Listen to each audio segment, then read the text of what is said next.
வணக்கம் நலம் தான வியூவர்ஸ். இன்னைக்கு மரவள்ளி கிழங்குல வச்சு பலகாரம் செய்ய போகிறோம். மரவள்ளி கிழங்கு இனிப்பும் செய்ய போகிறோம், உப்பும் செய்ய போகிறோம். அதாவது காரத்துலேயும் மரவள்ளி கிழங்க நல்லா அவங்கவுங்க எப்படி வேக வைப்போமோ அது மாதிரி கொஞ்சம் நான் மஞ்சத்தூளும் கொஞ்சமாக உப்பும் போட்டு வேக வச்சு எடுத்து வச்சுக்கிட்டாச்சு. அதை எடுத்ததை நல்லா தோலை உரிச்சிட்டு இது மாதிரி நல்லா ஸ்மாஷ் பண்ணி வச்சுக்கணும். ஃபஸ்ட்டு ஸ்மாஷ் பண்ணி வச்சுட்டு அப்புறம் இனிப்புக்கு கொஞ்சமாக நமக்கு வேணுங்கிற அளவுக்கு இனிப்புக்கு வெல்லம் எடுத்துக்கிட்டு அதில் கொஞ்சமாக தண்ணி ஊற்றி இந்த இது மாதிரி நல்லா கொஞ்சம் கெட்டிமாக கொஞ்சம் தண்ணி ஊற்றி ஒரு கொதி வச்சோம்னாவே இது மாதிரி வந்துடும். இதில் ஏலக்காயும் தேங்காய் பூவும் இதில் போட்டு கலந்து வச்சுக்கணும். கலந்து வச்சுக்கிட்டு இதை நமக்கு வேணுங்கிற அளவை இந்த மரவள்ளி கிழங்கு அதில் எடுத்து போட்டு உருண்டையாக உருட்டி வச்சுக்கணும். ஃபஸ்ட்டு இது இனிப்புக்கு போட்டுட்டுமா இது இனிப்பு.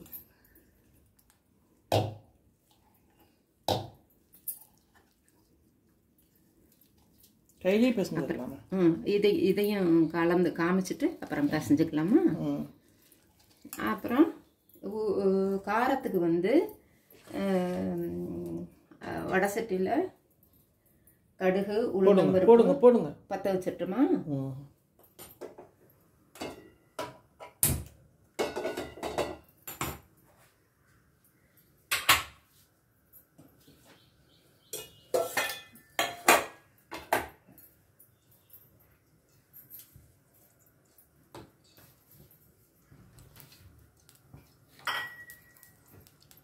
கடுகு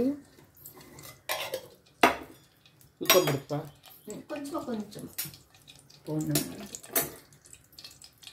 இது இது ஜீரகம் கூட ஒரு பிஞ்சு போட்டுக்கலாம். சரிம்மா. உளுத்தம்பருப்பு கடலப்பருப்பு கிடையாது. கடலப்பருப்பு ஜீரகம் பெருங்காயமா வெடிக்கிட்டோம் அப்புறமா அப்படியே ஒரு சொட்டு தண்ணி போட்டு உள்ள இருக்கு.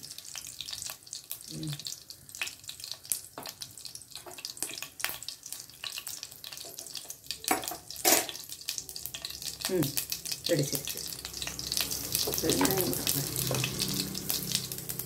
நிறைய போட்டிங்களா? கிழங்குக்கு வாய்வு இஞ்சி பூண்டு சேர்ப்போம்.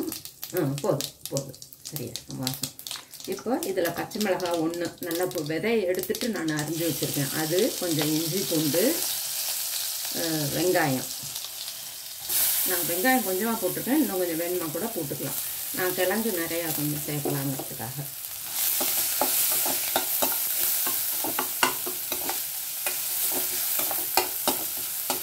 இதை நல்லா வதக்கினதுக்கப்புறம் கொஞ்சம் குடமிளகாய் இருந்துச்சு ஃப்ரெஷ்ஷாக, அதனால் அதுவும் நான் சேர்த்துக்கிறேன். இது ஆப்ஷனல் தான், வேணும்னா போட்டுக்கலாம், நானாட்டி விட்டுக்கலாம்.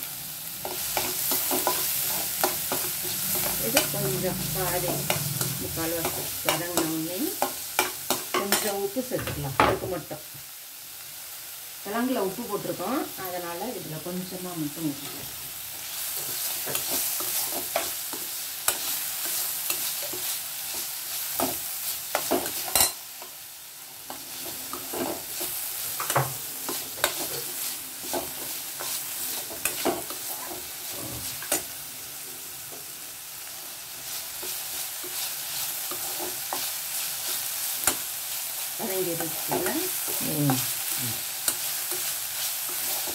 இதில் தேங்காய் கொத்தமல்லி, தேங்காய் பூ கொஞ்சம், கொத்தமல்லி தலை, கருவேப்பிலையும் போடலாம். அது போட்டுட்டு இந்த ஸ்மாஷ் பண்ண கிழங்க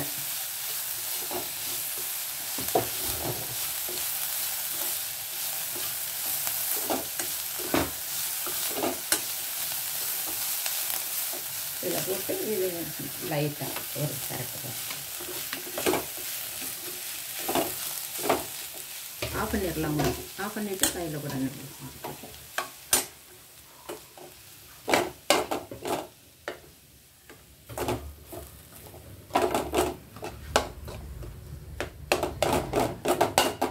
இது உள்ள பூரணத்துக்காக இது ரெண்டும் இனிப்பும் காரமும் ரெடி பண்ணியாச்சு. மாவை காமிக்கலாம். மாவு இட்லி மாவு ஃப்ரெஷ்ஷாக அரைச்ச மாவு இல்லைன்னா ஒரு நாள் மட்டும் மறுநாள் மாவாக இருந்தால் பரவாயில்ல. அதுக்கப்புறம் எடுத்தோம்னா கொஞ்சம் மாவு புளிச்சுக்கும். அப்படியும் புளிச்சிருந்தாலும் நம்ம வந்து கோதுமை மாவோ மைதா மாவோ கொஞ்சம் கலந்து எடுத்து வச்சுக்கலாம். நல்லா இந்த பதத்துக்கு. இது ஸ்வீட்டுக்கா? இது காரத்துக்கு, அது ஸ்வீட்டுக்கு. இதை உருண்டையாக பிடிச்சி அதை டிப் பண்ணி குழிப்பணியார கல்லுலையும் போட்டுக்கலாம்.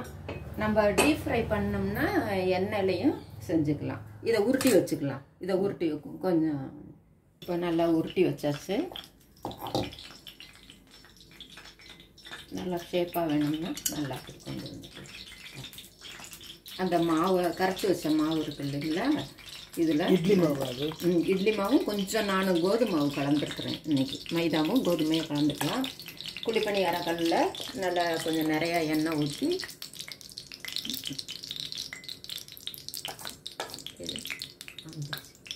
இதை அப்படியே போட்டுருக்கேன். அது எந்த கிழங்கு, அது என்ன மரவள்ளி கிழங்கு. சாப்பிடாத பிள்ளைங்க கூட இது மாதிரி கொடுத்தோம்னா சாப்பிட்டுக்குங்க, உடம்புக்கு நல்லது. டீப் ஃப்ரையும் பண்ணிக்கலாம். அதுக்கு கொஞ்சம் எண்ணெய் நிறையா நல்லா ஊற்றி, எண்ணெய் கான்சியஸ் உள்ளவங்க கம்மியாக சாப்பிட்ணுன்னு நினைக்கிறவங்க இது மாதிரி செஞ்சு சாப்பிட்டுக்கலாம். நல்லா தாராளமாக சின்ன பிள்ளைங்களுக்கு கொடுக்குறதா இருந்தால் எண்ணெயில் டீப் ஃப்ரை போட்டு கொடுத்தோம்னா நல்லா கிறிஸ்பியாக நல்லாவும் இருக்கும்.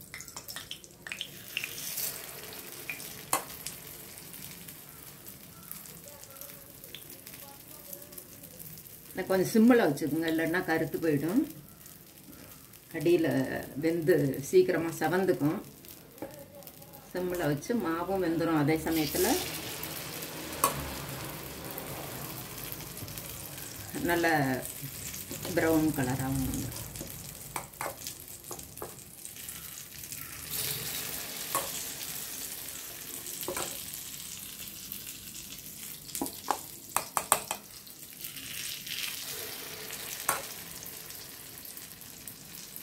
ஏன்னா உள்ளே இருக்கிறது வெங்காயம் வதக்கி விட்டோம், இஞ்சி பூண்டு எல்லாம் வதக்கியாச்சு. கிழங்கும் நல்லா மஞ்சத்தூள் உப்பு போட்டு வேக வச்ச கிழங்கு தான் முடியும். அதனால் இப்போ லைட்டாக மூடி வச்சுட்டோம்னா கொஞ்சம் சீக்கிரமாக வந்துடும். சாப்பிட்டா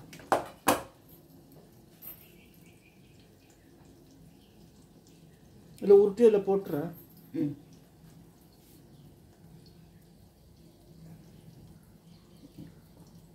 நல்லா கெட்டிமாக இருக்கிறதுனால ஒன்றும் கரையாது. அதனால் இப்போவே இதில் போட்டு வச்சாச்சு. கரையிறாக்கூடிய பொருள் மாதிரி இருந்துச்சுன்னா அதில் போட முடியாது, போடுறப்ப தான் எடுக்கணும்.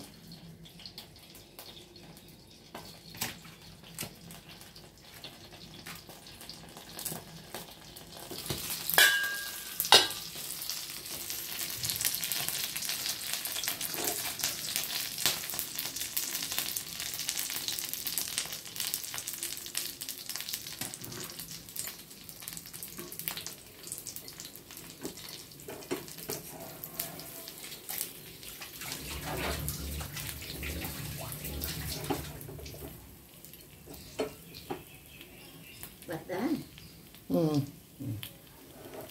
அதுக்காக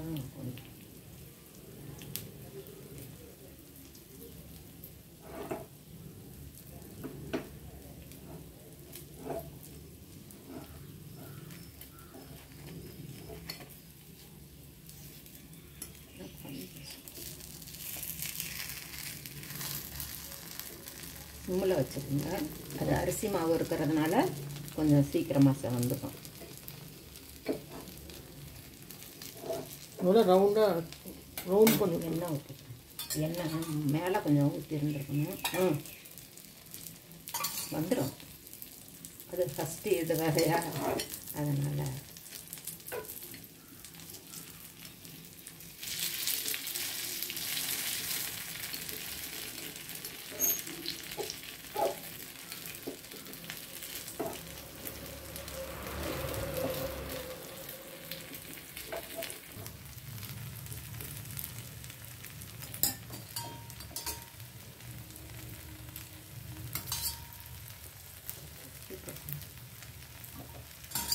திரி போட்டு நல்லா செவந்துருச்சு.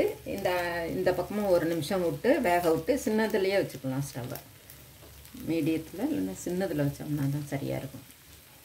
இப்போ இந்த பக்கமும் வெந்ததுக்கப்புறம் எடுத்து வச்சு சட்னி தொட்டும் சாப்பிட்லாம், சும்மாவும் இன்னைக்கு சாப்பிட்டுக்கலாம்.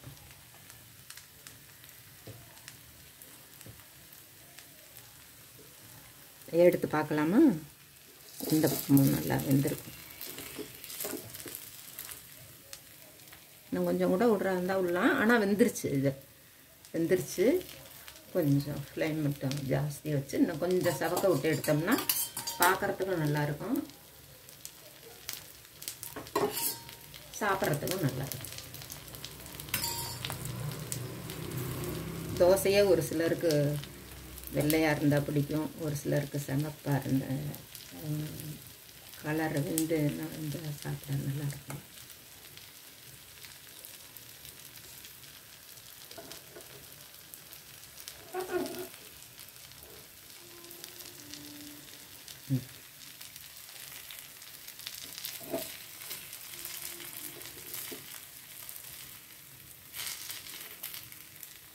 அங்கே பிடிச்சி வச்சுருக்கேன்.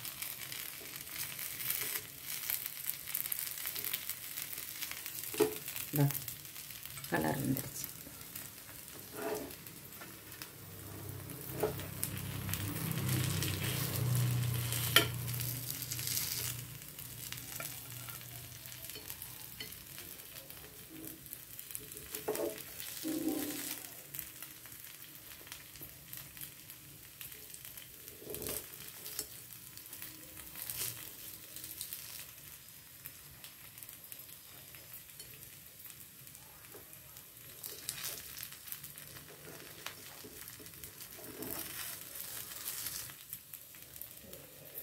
இது இனிப்பு ஒன்று போட்டுடலாம். இப்போ இதே மாதிரி உள்ளுக்குள்ளே உடச்சி பார்த்தா கூட ரொம்ப நல்லாயிருக்கும்.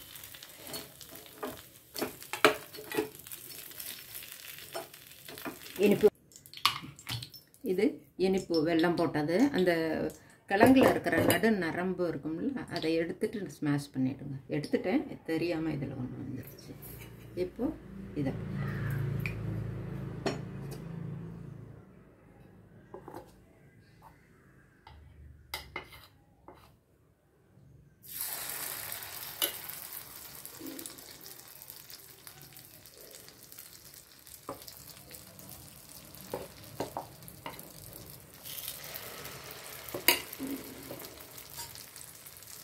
இது ஸ்வீட்டும் காரமும் நீங்களும் செஞ்சு பாருங்கள். இது மாதிரி ரொம்ப நல்லாயிருக்கும், புது டிஷ்ஷு. அதாவது பிள்ளைங்களுக்கு மரவள்ளி கிழங்குன்னா இது சொல்ல முடியாது.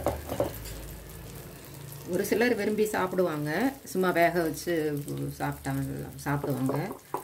ஒரு சிலர் அதை பொரியல் பண்ணி சாப்பிடுவாங்க,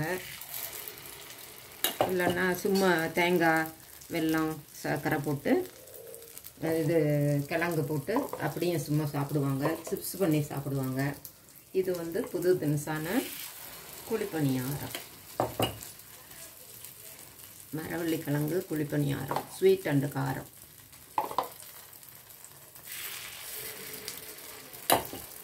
நீங்களும் செஞ்சு பாருங்கள். இதை எடுத்து காமிக்கலாமா? மூடி வச்சிடலாம். ஒரு நிமிஷம் மூடி வச்சு. இதில் மேல் மாவு மட்டும் வெந்தால் போதும், ஏன்னா அரிசி மாவு தான். உள்ளே இருக்கிறதெல்லாம் பூரணம் வந்து எல்லாம் வேக வச்சது தான். அதனால்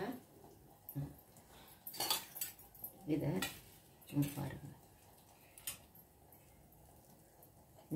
சாஃப்டாக நல்லா இருக்கு. இந்த கலர்ஃபுல்லாக இருக்குது. மிளகாய் பொடி கூட கொஞ்சோண்டு போட்டுக்கலாம்.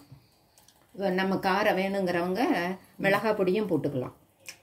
போட்டோம்னா இன்னும் கொஞ்சம் ரெட் கலராக. நானும் எடுத்து வச்சேன், போடாமல் மறந்துட்டேன். நீங்கள் போட்டு சாப்பிட்டீங்கன்னா ரொம்ப நல்லா. பச்சை மிளகா போட்டிருக்கோம், குடமிளகா போட்டிருக்கோம். ஆமாம், அதாவது நல்லா ரொம்பவும் காரம் போட்டாலும் சிக்கல் தான்.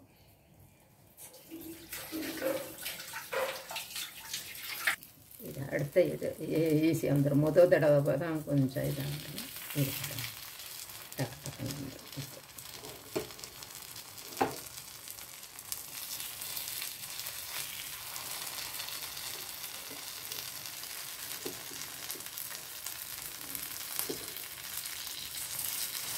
இது இனிப்பு.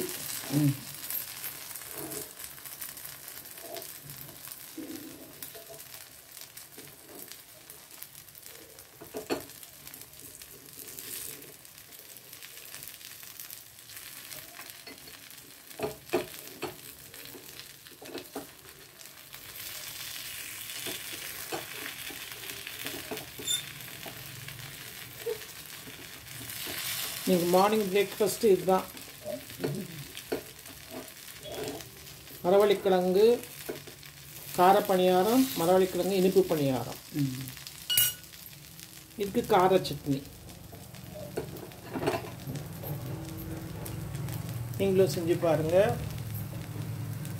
நீங்களும் செஞ்சு பார்த்துட்டு என்ஜாய் பண்ணுங்கள். நலம் தானா சேனலுக்கு சப்ஸ்கிரைப் பண்ணுங்கள், லைக் பட்டனை ப்ரெஸ் பண்ணுங்கள்.